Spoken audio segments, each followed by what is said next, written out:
नमस्कार, सुमन्स किचनमध्ये आपलं स्वागत आहे। आज आपण मकर संक्रांती स्पेशल कोणीही न सांगितलेली अगदी सोप्या पद्धतीने तोंडात विरघळणारी तिळगुळ गजक कशी बनवायची ते पाहणार आहोत।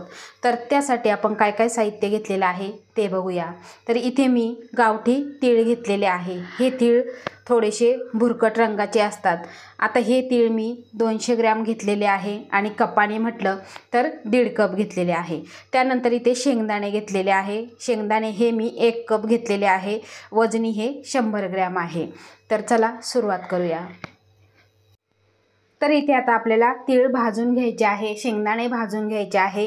गॅसवर पॅन गरम करायला ठेवलेला आहे आणि त्यामध्ये आपल्याला हे तीळ घालून घ्यायचे आहे आणि हे तीळ आपल्याला मंद गॅसवर चटचट उडेपर्यंत खमंग असे भाजून घ्यायचे आहे। कुठेही गॅसची फ्लेम वाढवायची नाही। गॅसची फ्लेम जर तुम्ही वाढवली आणि ते जळून जातील आणि करपट लागतील, चव व्यवस्थित लागणार नाही। त्यासाठी मंद गॅसवर खमंग असे आपल्याला हे भाजून घ्यायचे आहे। त्यामुळे आपले ही गजक सुद्धा खूप छान चविष्ट होते। तर तुम्ही इथे बघू शकता तीळ छान असे खमंग आपले भाजलेले आहे। आता आपण एका ताटामध्ये काढून थंड करण्यासाठी बाजूला ठेवून देऊ। आता त्याच कढईमध्ये आपल्याला शेंगदाणे भाजून घ्यायचे आहे। साल तडकेपर्यंत खमंग असे भाजून घ्यायचे आहे। तर इथे आपले शेंगदाणे सुद्धा छान असे चटचट वाजेपर्यंत किंवा साल निघेपर्यंत छान असे भाजलेले आहे। तुम्ही इथे बघू शकता। आता थंड करून घ्यायचे आणि त्यानंतर याची आपल्याला साल काढून घ्यायची आहे। जेवढी साल निघेल तेवढी साल आपल्याला काढून घ्यायची आहे। आता हे आपण थंड करून घेऊ। तर इथे आपले तीळ थंड झालेले आहे आणि शेंगदाणे सुद्धा थंड करून त्याची साल काढून घेतलेली आहे। आता इथे मिक्सरचं भांडं घ्यायचं आणि त्यामध्ये आपल्याला हे घालून घ्यायचं आहे। खूपही बारीक नाही, खूपही जाड नाही, एकदम मध्यम स्वरूपाचं रवाळ असं आपल्याला हे वाटून घ्यायचं आहे। तर बघा अशा पद्धतीने आपण रवाळ असं हे वाटून घेतलेलं आहे। आता एका मोठ्या भांड्यामध्ये आपल्याला हे काढून घ्यायचं आहे आणि अशा पद्धतीनेच आपल्याला तीळ सुद्धा बारीक करून घ्यायचे आहे। तर बघा अशा पद्धतीने आपण तीळ सुद्धा वाटून घेतलेले आहे आणि त्यातलेच मी 2 चमचे तीळ हे बाजूला ठेवलेले आहे। आता यामध्ये आपल्याला बाकीचं साहित्य मिक्स करायचं आहे। आता यामध्ये घालायचं आहे आपल्याला अर्धा चमचा साखरेत बारीक केलेली वेलची पूड, त्यानंतर इथे 4 चमचे नारळाची पावडर आणि त्यानंतर घालायचं आहे आणखीन टेस्टी होण्यासाठी इथे मी 2 चमचे दूध पावडर घेतलेली आहे। आता हे सगळं आपल्याला हाताने सगळं मिक्स करून घ्यायचं आहे। आता तुमच्याकडे दूध पावडर नसेल तर तुम्ही फक्त नारळाची पावडर घातली तरीही चालेल। आता हे सगळं आपण मिक्स करून घेऊ। तर बघा अशा पद्धतीने सगळं साहित्य आपण मिक्स करून घेतलेलं आहे। आता गॅसवर कढई गरम करायला ठेवलेली आहे आणि त्यामध्ये घालायचं आहे आपल्याला गूळ। इथे मी सेंद्रिय गूळ घेतलेला आहे। गूळ वजनाने 350 ग्रॅम आहे आणि कपाने म्हटलं तर 1.5 कप आहे। शक्यतो सेंद्रिय गूळ घ्या, गूळ हा खूप चवीला छान असतो। त्यानंतर यामध्ये घालायचं आहे आपल्याला 2 चमचे पाणी आणि आपल्याला हे मिक्स करून घ्यायचं आहे, पूर्ण वितळून घ्यायचं आहे। आपल्याला पाक वगैरे काहीही बनवायचं नाही। किसून घेतल्यामुळे काय होतं, पटकन असं हे वितळलं जातं।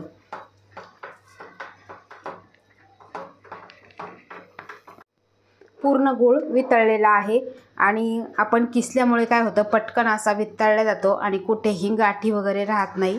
तुम्ही इथे बघू शकता अतिशय सुंदर असा वितळलेला आहे। आता आपल्याला एक उकळी काढायची आहे। तर तुम्ही इथे बघू शकता उकळी यायला सुरुवात झालेली आहे। आता आपला गुळाचा जो पाक आहे तो पाक पुढे जाऊ नये म्हणून आपल्याला यामध्ये 2 चमचे साजूक तूप घालायचं आहे। अतिशय सुंदर अशी सॉफ्ट आपली ही गजक तयार होते। आता संक्रांत आहे आणि संक्रांतीला आपण वेगवेगळे तिळाचे पदार्थ बनवतो, त्यातलाच हा एक पदार्थ आहे आणि तुम्ही नक्की बनवून बघा। याआधीसुद्धा माझ्या चॅनलवर भरपूर साऱ्या तिळाच्या रेसिपी मी अपलोड केलेल्या आहे, तिथे तुम्ही बघू शकता आणि अजूनपर्यंत सबस्क्राईब केलं नसेल तर सबस्क्राईब जरूर करा। तर बघा तूपसुद्धा छान असं मिक्स झालेलं आहे। आता यामध्ये आपल्याला घालायचं आहे आपण जे मिश्रण तयार केलेलं ते मिश्रण सगळं आपल्याला यामध्ये घालून घ्यायचं आहे। आणि सतत आपल्याला हे ढवळत राहायचं आहे। बघा सगळं आपण हे मिश्रण घालून घेतलेलं आहे आणि आता आपल्याला हे मिक्स करायचं आहे। गोळा होईपर्यंत आपल्याला मिक्स करून घ्यायचं आहे, सतत हलवत राहायचं आहे। तर बघा सगळं मिक्स करून आपण घट्ट गोळा होईपर्यंत हे हलवत राहिलेलं आहे, त्यामुळे छान असा घट्ट गोळा तयार झालेला आहे। करायला अतिशय सोपं आहे आणि खायला त्याहूनही टेस्टी आहे। आता आपल्याला गॅस बंद करायचा आहे। तर इथे बघा मी ट्रे घेतलेला आहे आणि ट्रेला पूर्णपणे तूप लावून घेतलेलं आहे। आता त्यामध्ये आपल्याला हे मिश्रण ओतून घ्यायचं आहे। आता तुमच्याकडे जर ट्रे नसेल तर तुम्ही ताटामध्ये सुद्धा काढून घेऊ शकता। आता हे मिश्रण सगळं ओतून घेऊन आपण पूर्णपणे प्लेन करून घ्यायचं आहे।